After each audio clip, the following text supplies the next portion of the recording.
বৃষ্টির দিনে ছাদে কাপড় নেড়ে কি শান্তি পান আপনারা আপুরা? আমি তো একদমই শান্তি পাই না। একে তো বাচ্চা কাচ্চা আছে, হুটহাট যাওয়া যায় না, আনা যায় না। তার উপরে তো সবসময় বাসার মধ্যে কাপড়গুলো দেওয়া যায় না, যেহেতু বেবিরা আছে অনেক কাপড় হয়ে যায়। ছাদে কাপড় দিলাম, দেখলাম যে একদমই বৃষ্টি নেই, আকাশে মেঘও নেই, কিন্তু যখন কাপড়গুলো দিলাম তখনই ঝুম করে বৃষ্টি নেমে গেল। তো কি আর করবো, ওভাবেই ভিজা কাপড় রেখে চলে আসছি। আসসালামু আলাইকুম এভরিওয়ান, কেমন আছেন সবাই? চলে আসলাম আরেকটি ব্লগ নিয়ে। ছেলে, মেয়ে আর বাবা তিনজনে মিলে ফুটবল খেলতেছে। আমি যখন ভিডিও করতে যাচ্ছি তখন মেহমেদ আর ফুটবল খেলবে না, সে বল রেখে দিয়ে বাবার কোলে উঠে যাচ্ছে। রান্না বসালে হুটহাট দেখা যায় অনেক সময় গ্যাস চলে যায়, তখন পড়তে হয় বিড়ম্বনার মধ্যে।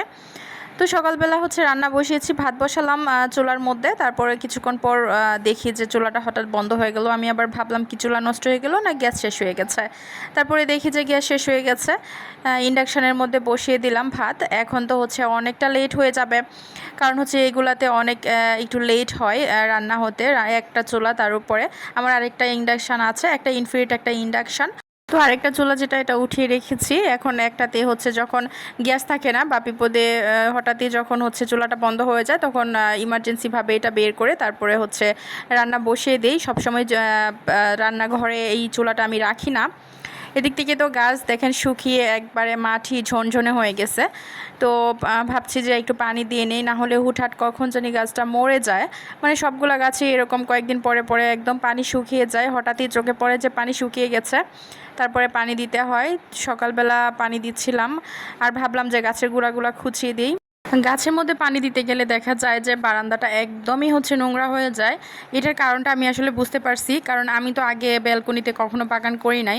তো হঠাৎ যখন করলাম তখন প্রথম আমি এত পরিমাণ বেশি পানি দিতাম যে একবারে টব দিয়ে উপচে পড়তো, আর ময়লাটা এদিক সেদিক ছড়িয়ে ছিটিয়ে পড়তো।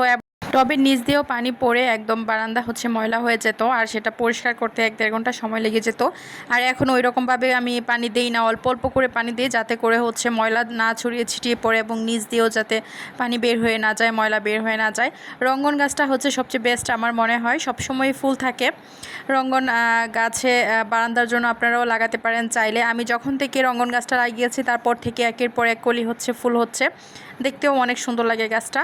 আর গোলাপ গাছ নিয়েছি 3টা, সংগ্রহে আছে। এগুলা আমি যে ব্যালকনি স্ট্যান্ড নিয়েছি এগুলাতে উঠাইনি, যেহেতু গাছগুলো অনেক বড় বড়, এই কারণে আমি স্ট্যান্ডের মধ্যে রাখিনি, নিচে রেখেছি। এবং যে শাখা প্রশাখাগুলো আছে, ডালপালাগুলো আমি বারান্দার যে গ্রিল আছে গ্রিলের বাহিরে দিয়ে দিয়েছি।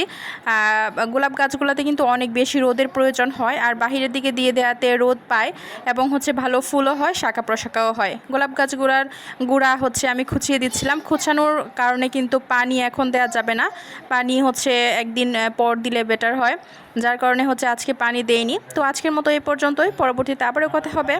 আল্লাহ হাফেজ।